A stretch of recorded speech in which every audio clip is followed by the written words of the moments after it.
Falcao, Götze, Shirley, Sanchez and Wayne Rooney. 5 topics, 5 minutes. Joining me are former QPR, Newcastle, Spurs and England striker Les Ferdinand and international football writer Peter Staunton. I'm James Richardson. This is Transfer Talk. Les, Peter, 5 topics, 5 questions. Here we go. Question 1. Radamel Falcao, is he coming to the Premier League? James, the latest information we have is that Manchester United were present as he scored 2 goals in La Liga at the weekend. £47 million release clause. Who's going to meet at Chelsea, Manchester City have all been touted with interest in Falcao. Other than Messi and Ronaldo, you're talking about the best goal scorer in the world. There's even talk of Man United putting a deposit on him, Les. Him and RVP, is that a combination that works for you?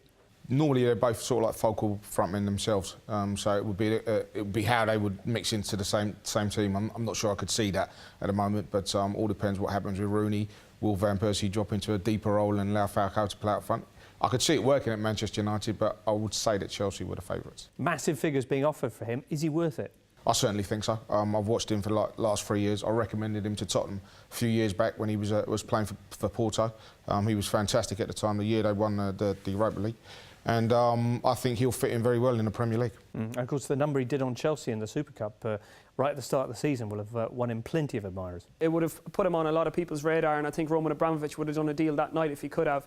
One thing that will concern Alex Ferguson about Robin Van Persie's form this season has been that he's really tailed away towards the latter half of the campaign. Radamel Falcao is a very consistent striker and he might be able to offer year-round goals as opposed to Van Persie this season. Topic 2, Mario Götze. Arsenal want him, but why would he want them, Peter? You're dead right, James. In the last 2 seasons for Borussia Dortmund, he's won the league title and a double, and now he's in the Champions League semi-final. Quite simply, that's the kind of stuff that Arsenal can offer at the moment. Unless they start splashing out on big deals like this, Les. When you've got the likes of Cazorla, you've got Jack Wilshere, you know, Arteta and these boys, where does he fit in? I know he's 20 years of age and he's a sensation at the moment, but what does he do in that Arsenal side? Where does he go? He's very, very similar to Cazorla, and I know Arsenal like to play that way, but I can't see him actually wanting to go to Arsenal at this stage in his career. Right, he's not the kind of player they need.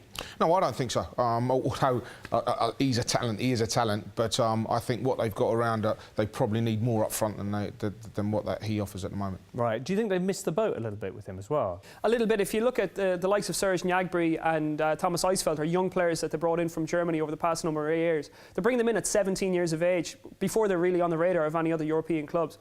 With Götze's form this season and the season before that, it means that everybody is now interested in him, and if he were to move up another level, you're probably talking about a Barcelona or Real Madrid and not an Arsenal.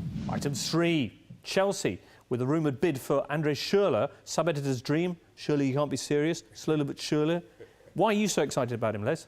I'm excited about him because I think if the rumours are to believe in Frank is to leave Chelsea at the end of the season, I think as a goal-scoring midfield player, he offers what probably Frank offers to the side. He's probably not up with the amount of goals that Frank scores, but you know Frank's good at them goals outside the box, and that Schürrle certainly offers that to any team that he plays for. But also he offers great versatility out wide. He scores a lot of goals from outside the box, can play on the right wing and on the left wing. Basically, Chelsea would be getting a really, really good player who's on the fringes of the Germany team at the moment. Also suggests he can play really all over the pitch if he's covering for Frank Lampard in one role and Podolski in another. Yeah, no, he certainly can. And as Pete said, he can play any side of up front and through the middle as well. But as a midfield player, I think he's the one that drives forward probably quicker than what Frank was at his age, and he scores plenty of goals.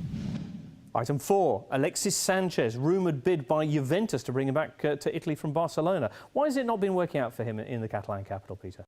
I think a few different reasons it hasn't worked out for Sanchez in Barcelona. One, obviously, is the shadow cast by Lionel Messi. I mean, it's hard for anybody to stand out in that team when all you're doing is trying to play 1-2s for him. Also, right at the beginning of his time at Barcelona, he had a particularly bad injury, and it took him a while to really recuperate from that and get back in the team.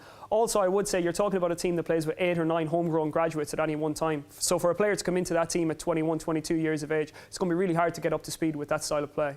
Assuming Juve can find the money, which is a big if, do you see him fitting into that team, Les?